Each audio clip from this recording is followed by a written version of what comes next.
कब होगा भगवान विष्णु का कल्कि अवतार? पुराणों में कल्कि अवतार के कलयुग के अंतिम चरण में आने की भविष्यवाणी की गई है। अभी कलयुग का प्रथम चरण ही चल रहा है, लेकिन अभी से ही कल्कि अवतार के नाम पर पूजा पाठ और कर्मकांड शुरू हो चुके हैं। कुछ संगठनों का दावा है कि कल्कि अवतार के प्रकट होने का समय नजदीक आ गया है, और कुछ का दावा है कि कल्कि अवतार हो चुका है। कल्कि अवतार को लेकर हिंदुओं में यह भ्रम और मतभेद क्यों हैं? क्या शंकराचार्य इसे स्पष्ट करने की जिम्मेदारी नहीं रखते हैं? वर्तमान में भगवान कल्कि के नाम पर उत्तर प्रदेश में संभल ग्राम में एक मंदिर बना है। उनके नाम पर दिल्ली आदि क्षेत्रों में ऑडियो, वीडियो, सीडी, पुस्तक आदि साहित्य सामग्री का विकास कर प्रचार प्रसार किया जा रहा है। उनके नाम की आरती, चालीसा, पुराण आदि मिलते हैं। उत्तर प्रदेश में सक्रिय कल्कि वाटिका नामक संगठन का दावा है कि कल्कि अवतार के प्रकट होने का समय नजदीक आ गया है। इन लोगों का मानना है कि देवी जगत में कल्कि अवतार हो गया है। स्वप्न, जागृत और वाणी अनुभवों द्वारा वे भक्तों को संदेश दे रहे हैं।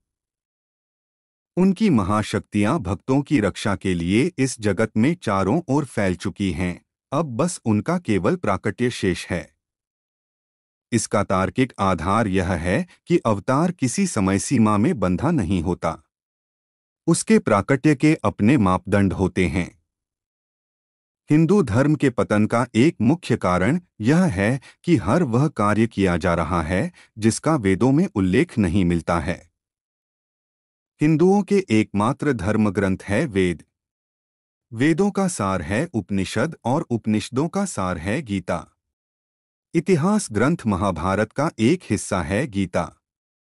रामायण, पुराण और स्मृतियां भी इतिहास और व्यवस्था को उल्लेखित करने वाले ग्रंथ है, धर्म ग्रंथ नहीं। पुराणों में बताया गया है कि कलयुग के अंत में भगवान कल्कि अवतरित होंगे। वे एक सफेद घोड़े पर बैठकर आएंगे और राक्षसों का नाश कर देंगे।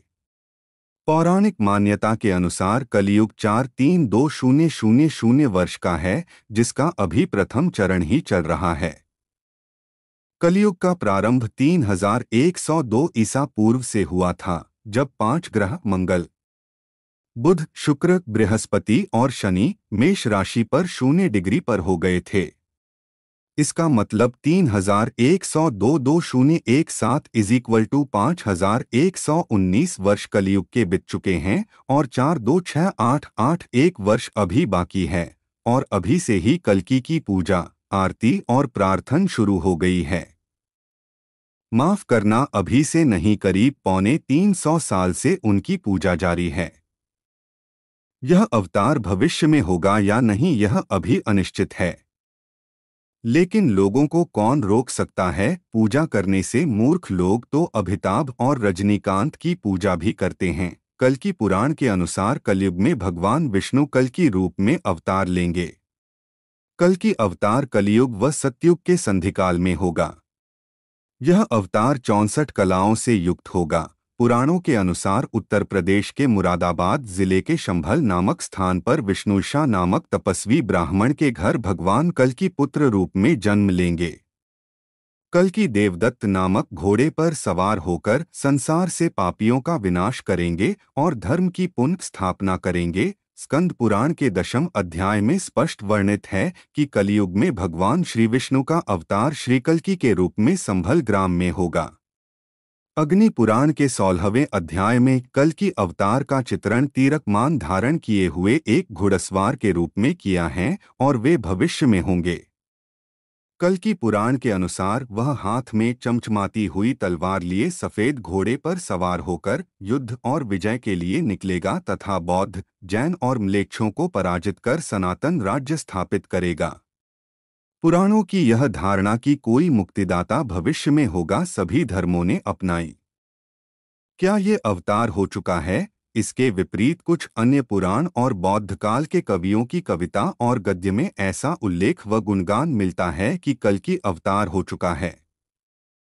वायु पुराण अध्याय 98 के अनुसार कल्कि अवतार कलयुग के चरमोत्कर्ष पर जन्म ले चुका है। इसमें विष्णु की प्रशंसा करते हुए दत्तात्रेय, व्यास, कल्कि विष्णु के अवतार कहे गए हैं, किंतु बुद्ध का उल्लेख नहीं हुआ है। इसका मतलब यह कि उस काल में या तो बुद्ध को अवतारी होने की मान्यता नहीं मिलती थी या फिर बुद्ध के पूर्व कल्कि अवतार हुआ होगा। मत्स्य पुराण के द्वापर और कलियुग के वर्णन में कल्कि के होने का वर्णन मिलता है। बंगाली कवि जयदेव 1200 और चंडीदास के अनुसार भी कल्कि अवतार की घटना हो चुकी है। आथ कल्कि एक ऐतिहासिक व्यक्तित्व हो सकते हैं। जैन पुराणों में एक कल्कि नामक भारतीय सम्राट का वर्णन मिलता है। जैन विद्वान गुणभद्र 9वीं शताब्दी के उत्तरार्ध में लिखते हैं कि कल्किराज का जन्म महावीर के निर्वाण के 1000 वर्ष बाद हुआ। जिनसेन उत्तर पुराण में लिखते हैं कि कल्किराज ने 40 वर्ष राज किया और 70 वर्ष की आयु में उसकी मृत्यु हुई। कल्किराज अजितांजय का पिता था। वह बहुत हिंसक और क्रूर शासक था जिसने दुनिया का दमन किया और निग्रंथों के जैन समुदाय पर अत्याचार किए। गुणभद्र के अनुसार उसने दिन में एक बार दोपहर भोजन करने वाले जैन निग्रंथों के भोजन पर भी टैक्स लगा दिया था, जिससे वे भूखे मरने लगे। तब निग्रंथों को कल्कि की क्रूर यातनाओं से बचाने के लिए एक दैत्य का अवतरण हुआ जिसने वज्र, बिजली के प्रहार से उसे मार दिया और अनगिनत युगों तक असहनीय दर्द और यातनाएं झेलने के लिए रत्नप्रभा नामक नर्क में भेज दिया। प्राचीन जैन ग्रंथों के अनुसार कल्कि एक ऐतिहासिक सम्राट था जिसका शासनकाल महावीर की मृत्यु के 1000 साल बाद हुआ, यानी कि महावीर स्वामी का जन्म यदि प्राचीन काल निर्धारण अनुसार माने तो 1797 विक्रम संवत पूर्व अर्थात महावीर के 1000 वर्ष बाद यानी 797 विक्रम संवत पूर्व कल्कि हुए थे, अर्थात 739 ईसा पूर्व। अब यदि हम अंग्रेजों द्वारा लिखे इतिहास का काल निर्धारण माने तो महावीर स्वामी का जन्म 599 ईसा पूर्व हुआ था। इसका मतलब महावीर के 1000 वर्ष बाद कल्कि हुए थे, यानी कि तब भारत में गुप्त वंश का काल था। मौर्य और गुप्तकाल को भारत का स्वर्णकाल माना जाता है। गुप्तकाल के बाद ही भारत में बौद्ध और जैन धर्म का पतन होना शुरू हो गया था। आधे भारत पर राज्य करने वाले बौद्ध और जैनों का शासन आखिर हर्षवर्धन के काल तक समाप्त होकर शून्य क्यों हो गया? तब क्या हम यह माने कि गुप्त वंश के पतन के बाद ही कल्कि का अवतार हुआ जिसने शक, कुषाण आदि को ही नहीं मार भगाया बल्कि जिसने बौद्ध और जैनों के प्रभुत्व को भी समाप्त कर दिया? यदि हम प्राचीन तारीख निर्धारण के अनुसार कल्कि का जन्म 739 ईसा पूर्व मानते हैं तो इसका मतलब कि जैन तीर्थंकर पार्श्वनाथ 877 से 8777 ईसा पूर्व के बाद कल्कि का जन्म हुआ होगा। पार्श्वनाथ के काल में जैन धर्म अपने चरमोत्कर्ष पर था और निश्चित ही तब हिंदुओं के लिए जैन धर्म एक खतरा जान पड़ा होगा। यदि गुप्त काल के बाद कल्कि का होना माने तो गुप्तों के बाद हूणों ने भारत पर कब्जा कर लिया था। जैन ग्रंथों में वर्णित कल्कि का समय और कार्य हूण सम्राट मिहिरकुल के साथ समानता रखता है। आथ कल्किराज और मिहिरकुल 502 से 542 के एक होने की संभावना से इनकार नहीं किया जा सकता। इतिहासकार के.बी. पाठक ने सम्राट मिहिरकुल हूण की पहचान कल्कि के रूप में की गई है। वे कहते हैं कि मिहिरकुल का दूसरा नाम कल्किराज था। जैन ग्रंथों ने कल्किराज के उत्तराधिकारी का नाम अजितांजय बताया है। मिहिरकुल हूण के उत्तराधिकारी का नाम भी अजितांजय था। कुछ विद्वानों के अनुसार मिहिरकुल को कल्कि मानना इसलिए ठीक नहीं होगा क्योंकि हूण तो विदेशी आक्रांता थे।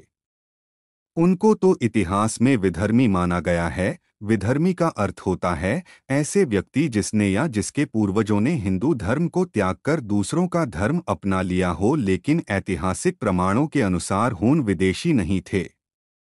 उन्हें प्राचीन काल में यक्ष कहा जाता था। वे सभी धनाढ़ लोग थे।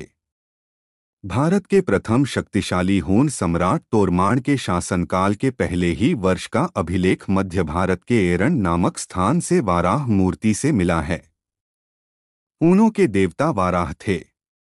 कालांतर में हूनों से संबंधित माने जाने वाले गुर्जरों के प्रतिहार वंश ने मिहिर भोज के नेतृत्व में उत्तर भारत में अंतिम हिंदू साम्राज्य का निर्माण किया और हिंदू संस्कृति के संरक्षण में हूनों जैसी प्रभावी भूमिका निभाई। अंतत यह कहा अभी भी सही नहीं होगा कि कल्कि अवतार हो चुका है या नहीं हुआ है। यह कहना भी उचित नहीं होगा कि होने वाले अवतार की अभी से ही पूजा की जाए और उनके मंदिर या व्यक्तित्व के आसपास धर्म का एक नया व्यापार या पाखंड खड़ा किया जाए, क्योंकि यह कहना सही नहीं है कि यह एक पाखंड है या नहीं।